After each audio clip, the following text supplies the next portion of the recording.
Hey everyone, welcome back to the channel. So we've got a lot of topics to get into today, and we're going to start right away with that Ubisoft Forward presentation that aired earlier today. And I just kind of wanted to go through that presentation and highlight the announcements. The first thing we see is Just Dance 2024, as we expect every year, and that's coming October 24th. And then we have Avatar: Frontiers of Pandora coming out on December 7th. And according to James Cameron, who appeared at this Ubisoft Forward, the game's story is set to coexist with the movies. Now, this game appears to be pretty much a first-person shooter and will star a Na'vi who was taken and raised by the RDA and then was trained to fight against their own people. And I've seen some comparisons to this being called Far Cry on Pandora.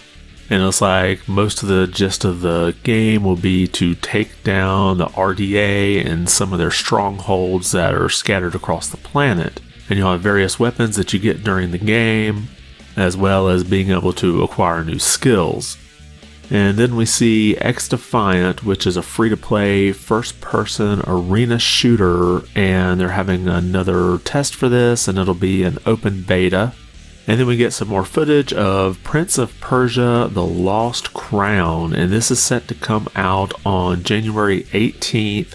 And this is that 2.5D platformer, and we do get over 3 minutes of a narrated gameplay. And the game kind of reminded me of Ori, just from what I was watching, the little footage they had here. And then we have an animated TV series coming later this year to Netflix, and that's Captain Laserhawk: A Blood Dragon. And no release date on that just yet. And then we have the mobile game The Division Resurgence, and this is coming out in fall 2023 and has been in a closed beta. And then we have the announcement of another closed beta. We have Skull and Bones, and that's starting on August 25th and will run through the 28th. And you are able to register for that now. And then after a sizzle reel of a bunch of games that are already out, we get the final Rayman DLC coming later in 2023 for Mario Rabbids Sparks of Hope. And then we get a CG trailer followed by some narrated gameplay footage for the Crew Motorfest. And you can pre-order that right now, and it unlocks some extras. And if you purchase the Gold or Ultimate Edition, you'll be able to play it 3 days early. And it looks like this will be set in Hawaii and Oahu. And then we have some various Assassin's Creed announcements. We see an updated trailer for Assassin's Creed Nexus VR, which is for the Quest, and we still have no release date for that. And then we see Assassin's Creed Codename Jade, which is that mobile free-to-play game, and you can register now for the open beta of that. And then finally we see Assassin's Creed Mirage, and we get a story trailer and nearly 8 minutes of gameplay, and this is set to come out on October 12th. And the gameplay footage looks pretty good. You may want to check that out if you're looking at buying the game. And then we close out with a pretty extensive look at Star Wars Outlaws. Now, we saw some of this at that Xbox showcase yesterday. And again, this is supposed to take place sometime between Empire Strikes Back and Return of the Jedi. And it looks like you're playing a protagonist that seems to be like a female Han Solo. They describe her as a scoundrel. And we get our first look at gameplay, and it seemed like all this was just one continuous play in the game. So there was a lot here to go through. It looks like you can sneak up on enemies and take them out, or you can do some full-on combat using a blaster. And you have like this pet creature that you take around with you, and you can send that ahead to do things like press a button and call over a crane that you can hop on. And then we see a hover bike scene where you get to take out some enemies while you're trying to get away. And then after some storyline elements, we see some spaceship fighting. So you're kind of flying through space here, shooting out enemies. And then I must comment on the music. It has very much a feeling of that John Williams original trilogy score, which would make sense. You're in that same era. And overall, the gameplay is looking really good. Now, it's set to come out in 2024. We don't have anything more than that. We don't know if it's the beginning or the end. I still have a feeling it's probably going to be towards the end of 2024. But definitely, I think one of the highlights here, along with Assassin's Creed Mirage, Avatar, Frontiers of Pandora, Prince of Persia, The Lost Crown, and Just Dance. No, I'm just kidding about that.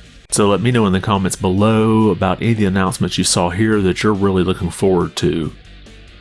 Next, Capcom is celebrating its 40th anniversary, and it looks like they set up a special website for that. Let's take a look at this headline from VGC. Capcom has launched a 40th anniversary site with a museum and playable retro games. Now, this site is at captown.capcom.com.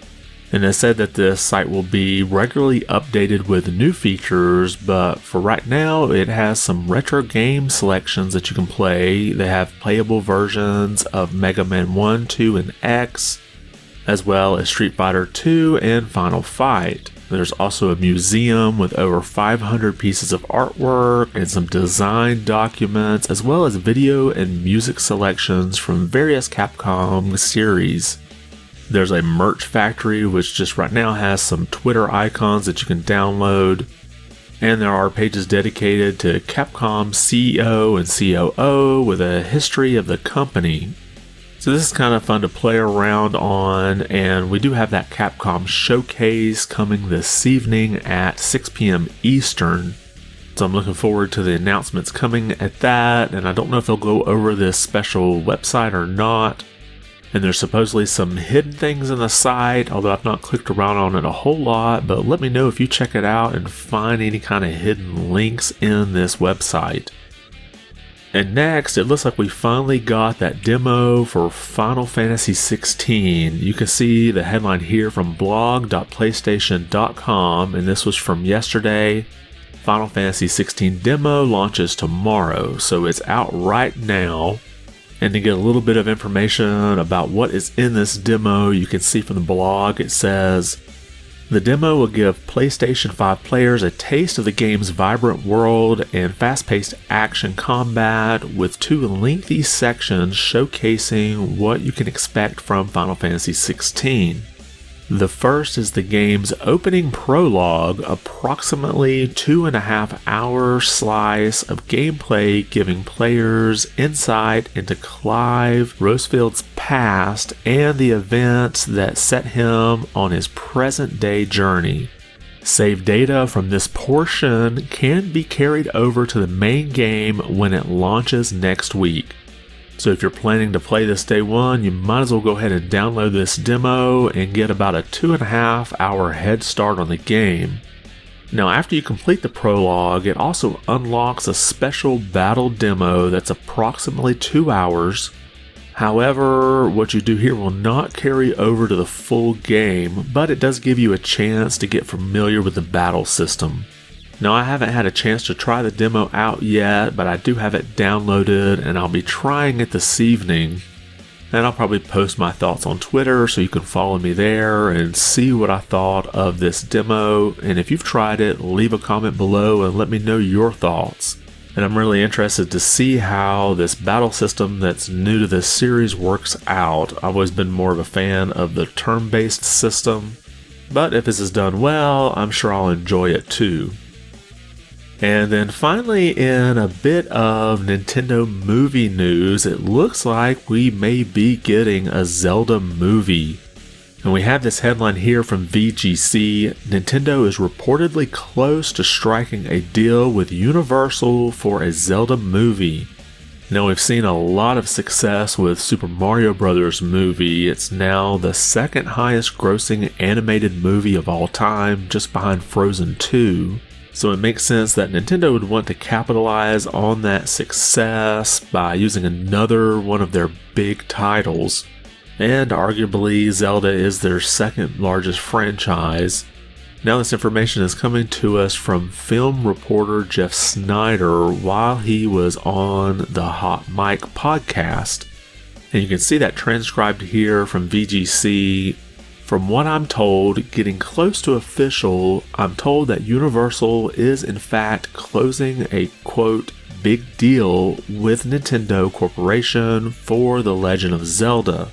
Zelda will be, or is looking like, the next big Illumination Nintendo franchise, which again, I think we're all sort of expecting. But I'm told that this is happening and it's costing Universal a pretty penny because of the success of Super Mario.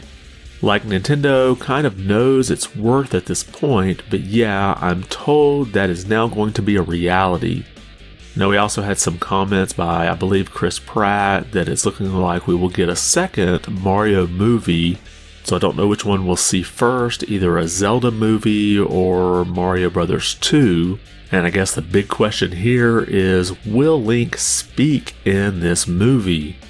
Throughout all the games, all he's done is kind of grunted. He's never actually said anything, so it'll be interesting to see if he does speak. I think they could do that right. Really, the whole reason why Link doesn't speak is to kind of make you feel like you're Link as you're playing the game. And if you think about it, Mario doesn't really speak a whole lot in the games that he is in either. At least not the mainline Super Mario Bros. Franchise. But let me know your thoughts. Would you love to see an animated Zelda movie done by Illumination? Or do you think that it would be better off just kind of leaving Zelda alone? And that's all we have for today. Did anything we cover catch your attention? Make sure to leave a comment below and let me know. And if you like this video, be sure to give it a thumbs up, and if you haven't subscribed yet, consider doing so. It really does help the channel out quite a bit. I want to thank you for watching, and be good.